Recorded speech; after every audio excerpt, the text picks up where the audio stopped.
Halo semuanya, salam sehat dan salam sejahtera untuk kita semua. Baik, perkenalkan nama saya Edo Prasetya. Saya di sini akan menginformasikan terkait evaluasi pelatihan guru riset 2024 yang saya ikuti, yang diselenggarakan oleh lembaga CYS. Nah, sebelum itu saya akan mengenalkan apa pentingnya riset penelitian. Nah, alasan paling jelas mengapa kita perlu melakukan riset penelitian adalah untuk menggali informasi. Penelitian membantu memperluas pengetahuan yang sudah kita miliki. Nah, informasi atau pengetahuan yang didapatkan dari penelitian ini akan berguna jika dimanfaatkan dengan bijak. Oleh sebab itu, di sini saya akan mengevaluasi terkait cara saya membimbing siswa saya. Yang pertama, saya akan menginformasikan bagaimana cara saya menyaring dan mendapatkan siswa yang berminat riset. Ada beberapa langkah yang saya lakukan, seperti yang terlihat pada gambar. Antara lain, identifikasi kriteria, sosialisasi program riset, memberikan formulir pendaftaran, melakukan wawancara, kemudian memberikan tugas percobaan, kemudian meminta rekomendasi guru lain, selanjutnya evaluasi dan melakukan seleksi, dan terakhir yaitu melakukan pembinaan dan pendampingan. Baik, di sini saya akan menjelaskan satu persatu bagaimana cara saya menyaring dan mendapatkan siswa yang berminat riset. Yang pertama, identifikasi kriteria. Di sini saya menjelaskan kepada siswa yang berminat pada riset, kriterianya apa saja, seperti minat akademis, nilai akademis, kemampuan analitis, ataupun keinginan mereka jika ingin berkontribusi dalam penelitian. Yang kemudian, saya melakukan sosialisasi tentang program riset, di mana di SMP Sin Carolus, program unggulannya yaitu salah satunya adalah pembelajaran berbasis riset. Oleh sebab itu, kepada siswa yang ingin kontribusi dalam penelitian, sebaiknya mereka mengikuti tentang program riset ini.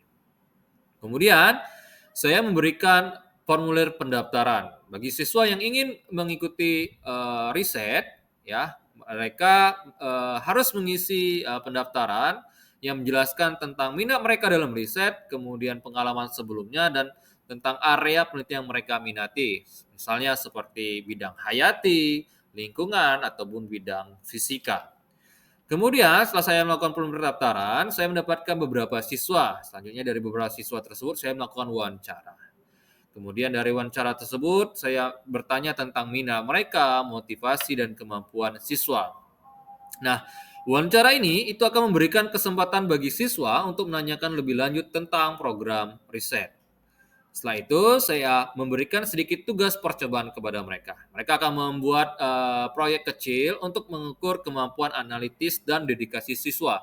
Kebanyakan mereka ingin mengikuti riset saja, tapi tanpa mengetahui bahwa riset itu atau penelitian itu butuh dedikasi yang tinggi dan butuh waktu yang cukup lama. Oleh sebab itu, saya sedikit memberikan tugas percobaan kepada mereka. Nah, tugas ini misalnya bisa berupa kajian literatur, analisis data sederhana, ataupun proposal riset mini.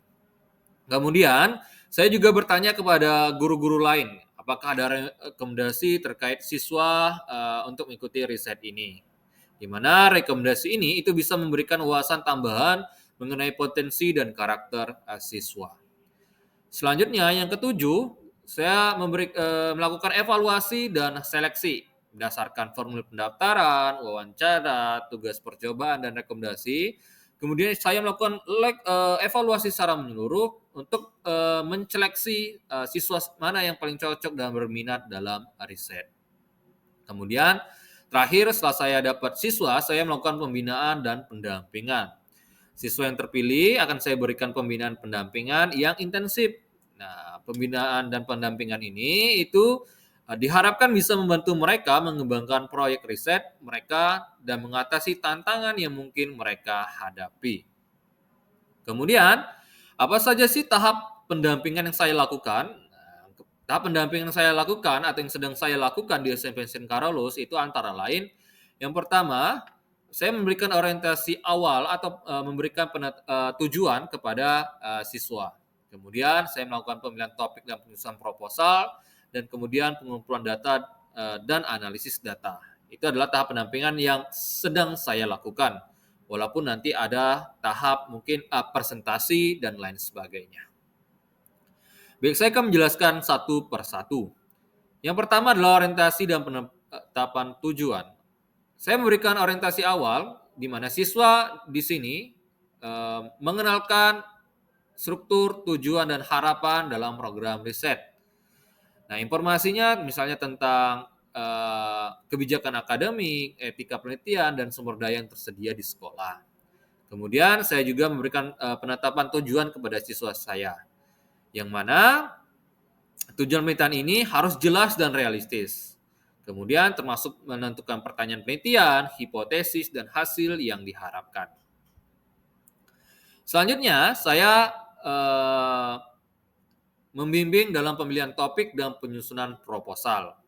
Nah, pemilihan topik di sini, saya diskusi bersama siswa saya sesuai dengan minat dan kemampuan mereka, di mana memberikan panduan untuk memilih topik yang signifikan dan visible. Artinya di sini saya memilih topik yang keinginan mereka, minat mereka, dan topik yang terbaru.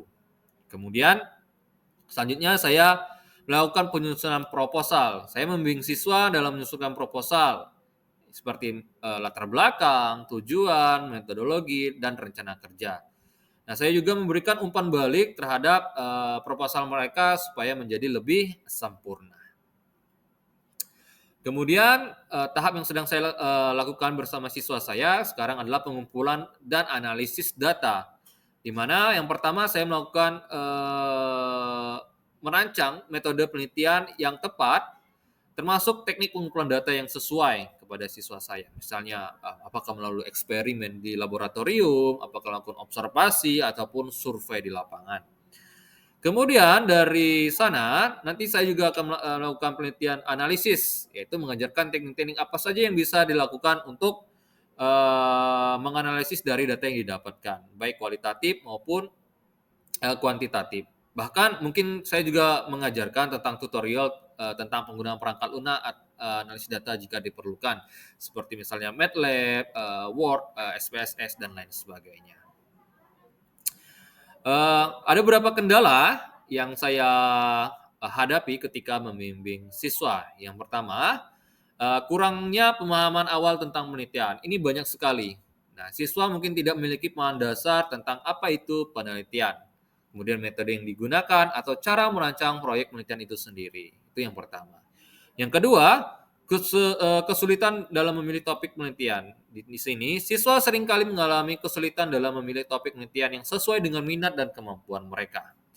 Kemudian ketiga, kesulitan dalam pengumpulan data. Nah, banyak hambatan yang dialami oleh siswa, seperti akses ke sumber datanya, respon dan yang tidak responsif, ya, ataupun keterbatasan waktu. Kemudian kendala yang keempat yaitu analisis data yang rumit. Karena siswa di sini ya mereka ada yang menggunakan data yang rumit sehingga menggunakan perangkat lunak yang tidak familiar bagi mereka.